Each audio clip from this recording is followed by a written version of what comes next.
நம்ம சேனல்லேருந்து தொடர்ந்தாப்பில் நீங்கள் வீடியோக்களை பார்க்க நினச்சிங்கன்னா இதுவரை நம்ம சேனலை சப்ஸ்கிரைப் பண்ணுங்க. சப்ஸ்கிரைப் பண்ணிங்க. கீழே பெல் சிம்பல் இருக்கும், அதையும் கிளிக் பண்ணிங்க. சரி வாங்க நம்ம வீடியோக்குள்ளே போகலாம். புதுக்கோட்டை கடைத்தெரு மதிய 1 மணி. உச்சி வெயிலில் 10 அடி நடந்தாலே வியர்வை கொட்டத் தொடங்கி கால்கள் அனிசியாக நிழலை தேடுகின்றன. ஆனால் இந்த உக்கிர வெயிலில் பாட்டி ஒருவர் கனத்த 2 சாக்கு மூட்டைகளை தரதரவனை இழுத்து கொண்டு சென்றார். பாட்டிக்கு 75 வயதுக்கு மேல் இருக்கும். கூன் விழுந்த முதுகோடு தடுமாற்றத்தோடு சென்றார் அந்த பாட்டி. கீழராஜ வீதி சந்திப்பு அருகே அந்த பாட்டி சாலையை கடக்க நின்றபோது ஆட்டோ ஓட்டுநர் ஒருவர் தன் ஆட்டோவை நிறுத்திவிட்டு மற்ற வாகனையும் நிறுத்தச் சொல்லி பாட்டிக்கு உதவினார். சாலையின் மற்றொரு புறத்திலிருந்து வந்த டெம்போ வாகனம் கண்ணிமிக்கு நேரத்தில் பாட்டி இழுத்துச் சென்ற சாக்கு மூட்டை மேல் ஏறிச் சென்றது. நல்ல வேலை, பாட்டிக்கு எதுவும் ஆகவில்லை.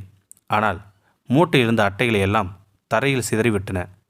பதறிய பாட்டி அவசர அவசரமாக அட்டைகளை மூட்டைக்குள் வைத்தார். ஓடிச் சென்று அவருக்கு உதவினோம்.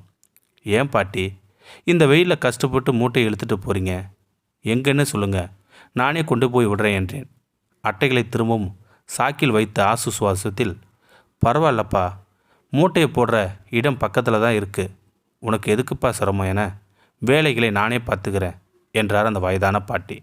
மேற்கொண்டு பேசுவதற்கு ஒன்றுமில்லை என்பதால் அவருடன் சென்று மூட்டைகளை பழைய பேப்பர் வாங்கும் கடையில் விற்கும் வரை காத்திருந்தோம். பாட்டி கொஞ்ச நேரம் பேசலாமா என்றதும், என்கிட்ட என்னப்பா பேச போகிற என்றவாறு நிலையில் உட்கார்ந்து கொண்டார் அந்த பாட்டி. அவரை பற்றி கேட்டேன். என்னோட பேர் லட்சுமி. இச்சிடி பக்கத்தில் தான் சொந்த ஊர். ஒரு மகன் ஒரு மகள். பிள்ளைகள் ரொம்ப கஷ்டப்பட்டு தான் வளர்த்தேன். மகளை பக்கத்து ஊரில் நல்லபடியாக கட்டி கொடுத்தேன். வீட்டுக்காரர் முடங்கி 10 வருஷத்துக்கு மேலே ஆச்சு. என் மகனுக்கு கல்யாணம் பண்ணி வச்சேன். மாமியார் மருமக சண்டை எல்லா வீட்லேயும் சகசமாயிடுச்சு. அதுக்காக வீட்டு வேலைகளை இழுத்து போட்டு செய்வேன். ஆடுகளை ஓட்டிக்கிட்டு காலையில் போனால் மேய்ச்சிட்டு வர்றதுக்கு ராத்திரி ஆகிடும். அப்படியே சண்டை சச்சரவு வந்துக்கிட்டே இருந்துச்சு. அப்போ தான் திடீர்னு ஒரு நாள் உடம்புக்கு முடியாமல் போயிடுச்சு. அப்போவும் சண்டை வர செத்தாலும் பரவாயில்லன்னு பட்னி கிடந்தனா. அதுக்கு மேலே அங்கே இருக்க பிடிக்கல. அந்த வைராக்கியத்தோடு வீட்டை விட்டு வந்துட்டேன் என்ற லட்சுமி பாட்டி கலங்கங்கண்களை முந்தானியில் துடைத்து கொள்கிறார். என் நிலைமை இப்படியானாலும் அவங்க யார் மேலேயும் எனக்கு கோபம் இல்லை. திட்டிக்கிட்டாவது உடம்பு முடியாமல் கிடக்கிற என் வீட்டுக்காரருக்கு நேரத்துக்கு சோறு கொட்டுறாங்க. அதுவே எனக்கு பெரிய சந்தோஷம். நம்ம எங்கேயாவது போய் வேலை பார்த்து வயிற்ற கழுவிக்கலாம்னு அங்கேருந்து கிளம்பிட்டேனா. வீட்டை விட்டு கிளம்பி வந்து முதல்ல எங்கே போகிறது என்ன செய்கிறதுன்னு தெரியல. பஸ் ஸ்டாண்டையே சுற்றி வந்தேன். 2-3 நாள் பட்னியாக கிடந்தேன். ஆனால் திருடக்கூடாது, பிச்சை மட்டும் எடுத்துடக்கூடாதுன்னு மட்டும் வைராக்கியமே இருந்தேனா. ஒரு வழியாக கடையை பெருக்கிற வேலை கிடைச்சிது. ராஜா ஃபர்னிச்சர் கடைக்கு பக்கத்தில் இருக்கிற 2 கடைகளை கூட்டி பெருக்கிற வேலை கொடுத்தாங்க. தினமும் காசு கொடுத்துடுவாங்க. அதை வச்சு காலையிலையும் மத்தியானமும் சாப்பாட்டை முடிச்சிடுவேன். ராத்திரி சாப்பாட்டுக்கு என்ன பண்ணுறதுன்னு தெரியாமல் இருந்தப்போ தான் அட்டைகளை பொறுக்கி விற்கலாம்னு தோணுச்சு எனக்கு. காலையில் எழுந்திரிச்ச உடனே 2 கடைகளையும் கூட்டி பெருக்கிட்டு பழைய அட்டை பொறுக்கி கிளம்பிடுவேன். காலையில் 6 மணிக்கு ஆரம்பித்தா மூட்டை கட்டுறதுக்கு 10 மணி ஆகிடும். கீழராஜ வீதி, பிருந்தாவனம் கீழே வீதின்னு தெருவா அலைஞ்சி கிடைக்கிற அட்டைகளை பொறுக்கி ஒரு இடத்துல மூட்டை கட்டி வச்சிருவேன். மூட்டையை என்னால் தூக்க முடியாது. அதனால் இழுத்துக்கிட்டே போய் பேரங்குளத்துக்கிட்ட இருக்கிற இரும்பு கடையில் எடைக்கு போட்டு காசு வாங்கிப்பேன்.